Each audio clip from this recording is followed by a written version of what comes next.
Man, oh man, oh man. If you thought my disdain for Karen was bad, why The Last Man? A comic book series that started back in the early 2000s and got real popular near the end of that decade and was being sought out for a possible movie adaptation. It's been delayed, and now it's coming out on Hulu as a self contained TV show in the worst possible era for such a concept. The premise of the comic book or the story was Brian K. Vaughan. It's a story where a virus, a pandemic has broken out and killed every organism that has a Y chromosome. So whether it be an animal or a human, they're all dead. So world of women, baby, world of women. Now, the premise of the show alone just starts to raise red flags when we live in a world where third wave feminism is redefining genders. We have a big transgender revolution going on with what uh, certain folks want to define as sex and gender. So, right off the bat, it creates a lot of problems for these folks trying to put a show like this together. Uh, the show is absolute garbage right out of the first episode. Like, nothing happens for like I don't know, 40 minutes. I have extensive notes because I was like, this can't be happening. A show that's being created so late in the game. You have to remember this is being created after other apocalyptic shows have found success, like Walking Dead. Even Jericho was one season and part of a second one. Uh, Designated Survivor was one that I'll reference. There are others, and it's like this show is a mess on so many levels. But right out of the gate, the first 40 minutes of episode one is setting up all these different characters. Um, and the only protagonist that you like for a while, and again, by the time I'm into like 6, 7 episodes, I don't like this character anymore. She is a covert op for the president.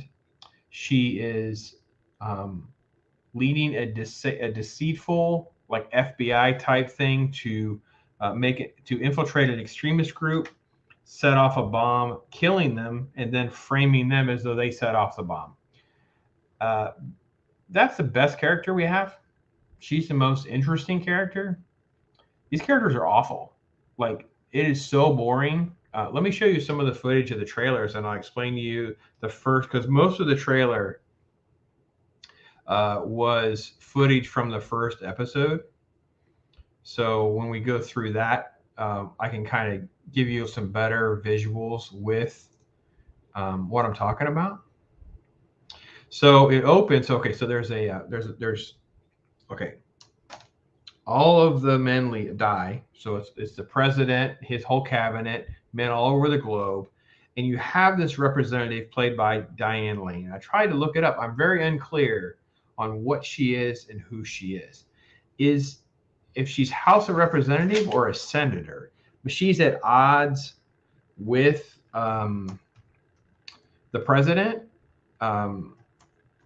in the opening couple sequences, and you can she's like she's a Democrat, a political opposition, and it's very unclear what the hierarchy is here because I don't know how we could end up with her in charge. It makes no sense. Let's see. Democratic U.S. Congresswoman. Okay, never mind. Let's. Okay, so she has two children. One is Hero, and the other is Yorick. So those are the main characters. Yorick is the only man left standing. Doesn't know why. He has a pet monkey that is also a male, and it lived too. So the two of them are the only known males. Jennifer is this representative that comes to president. She has these two kids. Everyone is awful. Yorick has proposed to his girlfriend, who is going to say no and go to Australia. He's a complete loser. His job is essentially this fantasy land of making money, being a magician / escape artist, and he's terrible at it. He's a total like male feminist cuck. He is a wussy, weak soy boy stereotype like you cannot believe. And even to the point where it's by design, because there are points in the story where he has to pass as being trans so that other people will think he's, they won't realize he's actually a man, a male, a biological male. So let me just go through the first part of the trailer footage so you can kind of follow. So this is this cuddly sweet moment. Oh wait, let me see here, because if I have sound playing, I don't want to get the copyright nonsense from these people, because this show is definitely not worth all that. Let me tell you right now, this is not very good. Let me go a little bit bigger for you. You can at least see what I'm seeing. A day like any other. So they want us to believe, right? So this is family stuff, different people, different. It's just intercut nonsense before we cut to the tragic day, which is the end of the first episode. See, watch this. Nose goes bloody. President dies. Right? She finds her children. She has 2 little boys that weren't getting ready for school. And this was being marketed. Listen, they're playing the song. It's a man's world. And I'm like, it took 40 minutes to get to this. We have all these characters. Now, she is a presidential aide. She's kind of, one of the Republican president that dies. That's his aide. Her sons die in bed. So everyone dies, and this is the horror right here. So there's Diane Lane. She becomes president. This is her horror. She's in the room when they all die. She's in this war room, so to speak. So that's how the first episode kind of plays out. And this is so this is the daughter, hero, and this is the man that she's having an affair with, or he's having an affair with her because he's actually married. So she's cheating with a married man who's been lying to her. They had sex in the back of his ambulance because he's an ambulance EMT driver. She actually gets into a fight with him, kills him, but because of the pandemic, a police officer finds the ambulance. That's when it happens. So everybody no one catches on that she actually murdered. That's literally her story arc, is to coming to grips with she murdered a guy and got away with it, basically. All right, so this is what's all that. Here's all the people dying, the shock, the horror, and everyone's dead. This is what the life on the streets looks like immediately, and they're all gone, right? So that's kind of how the first episode kind of plays out a little bit. It is, it's terrible.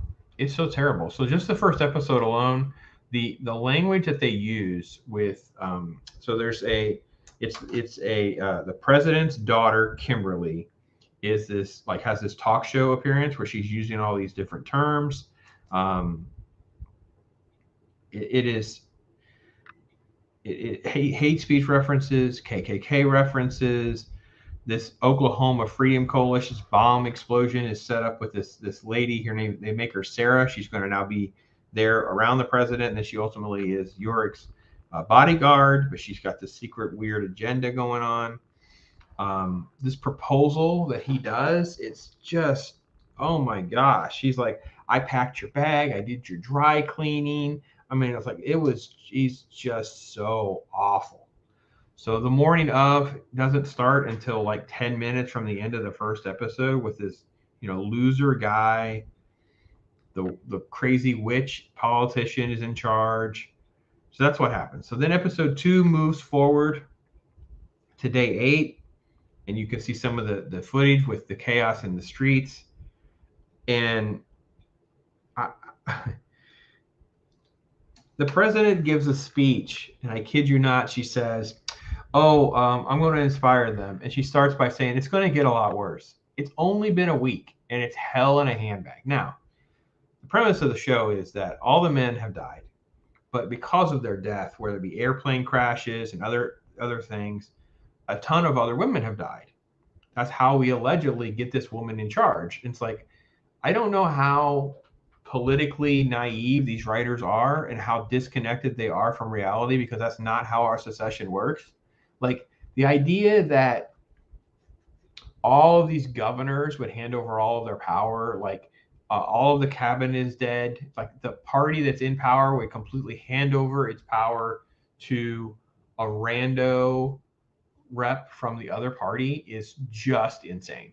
Absolutely insane. So, for instance, let's assume this happened in Florida. Ashley Moody is the attorney general. She would have survived, so therefore she would be the acting governor in Florida. If she didn't, it would go down the list, and that's who would be running Florida. There are a fair number of women that are on both sides of the landscape. During the Trump administration, he had plenty of women around him.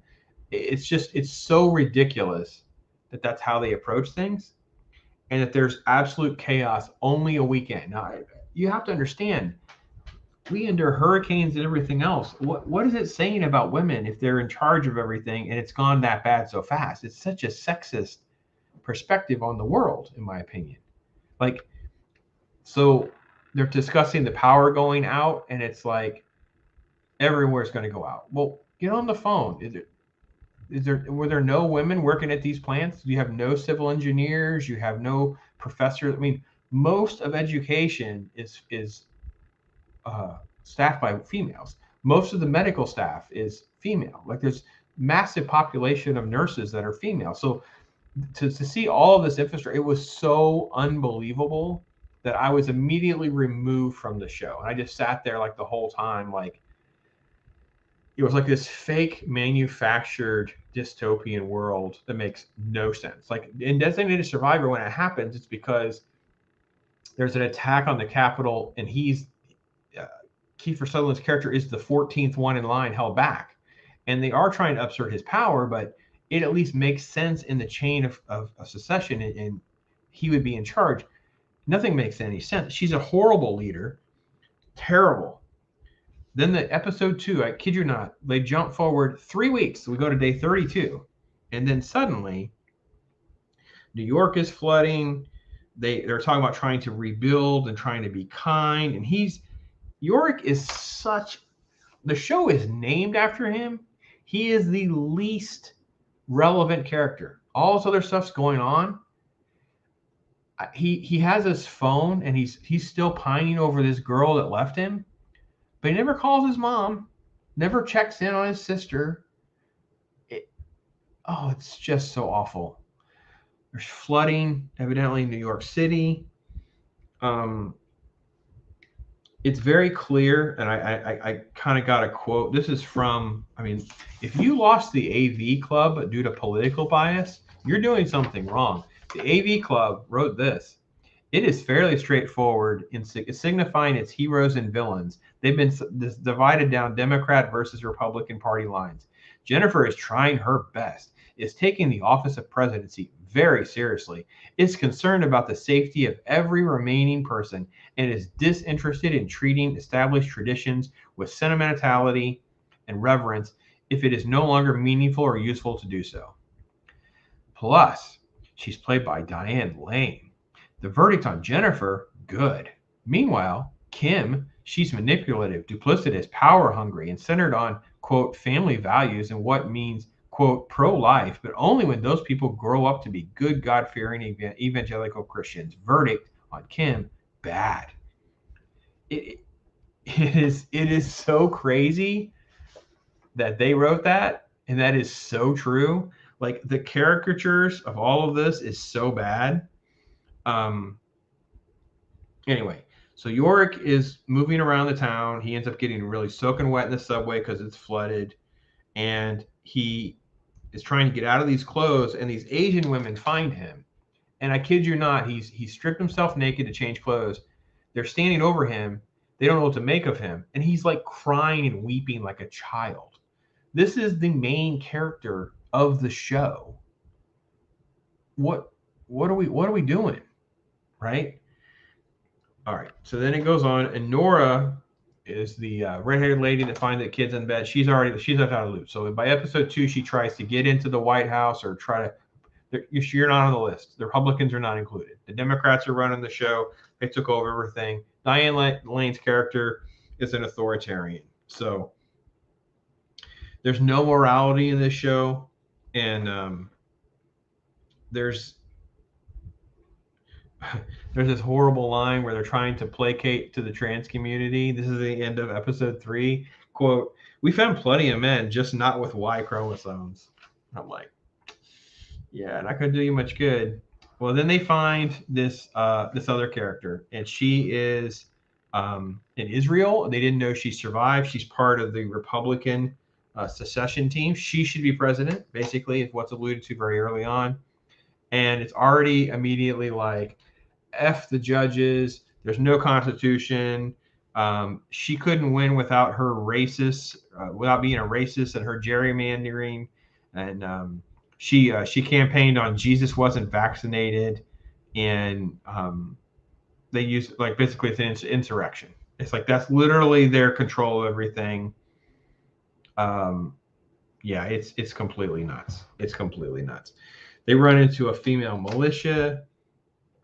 And basically, the long and short of the middle part of the series for a couple episodes is the president keeps the agent covert to protect Yorick and go find a geneticist, and then they find the geneticist who is the most irritating Asian stereotype of a scientist. Like they find her and they knock her down, they're on top of her, and she doesn't say anything like "get off of me" or "ow." She just says like, "Don't you mind?" It was like so cringe. The show.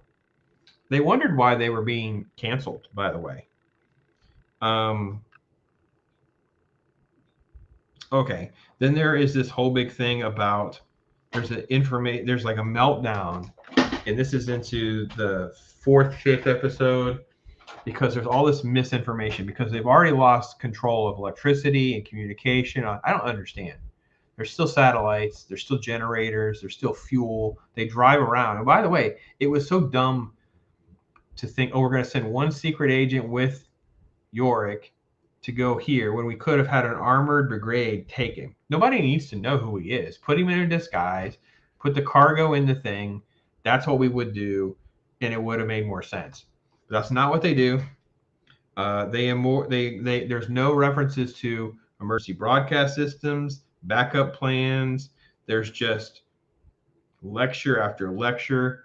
And then the flip side is when they do the Republicans talking about the Democrat, it's just equally extreme caricatures where they refer to them as like the Rachel Maddow fever dream, and the dad won in a landslide. We ended up with like these socialists in charge, and I don't know. It again, it's all so badly done and cringy that I couldn't handle it. And once you got into like episode 6 and 7, you start talking about this scientist starts ranting about biodiversity. She gives everyone a lecture on androgen resistant people, as though that's a common thing when it's like what, a couple at every 100,000, and that's again not widely scientifically studied. We have these studies are just a joke because there's no mass evaluation of the population. How many tens of thousands of people don't qualify for this, but they manufacture some study to try to make it seem that way. And again, these are people who look like women but have a Y chromosome, so therefore they died. And you have a trans character who looks like a guy, and he's all emotional about how he's being treated, rehashing his story, and then how he's being treated, and then all these women bashing. And this show is so ripe with white hot political topics and nonsense that there is nothing enjoyable about this show. It's extremely slow and boring, full of plastic vanilla characters that you don't care. It takes until episode 7 or 8 to even kill someone off that you remotely even know who they are. Half these people are interchangeable. You don't need.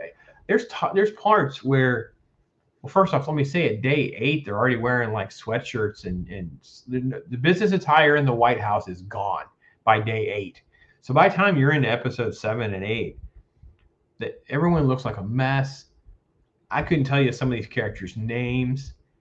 You have people. There's one group that has hijacked a women's prison. That's where Yorick and them get stuck. There's another group that's basically taken like a Sam's Club. And it's basically run by like a white lady who says she was a cop. So again, cop's the villain.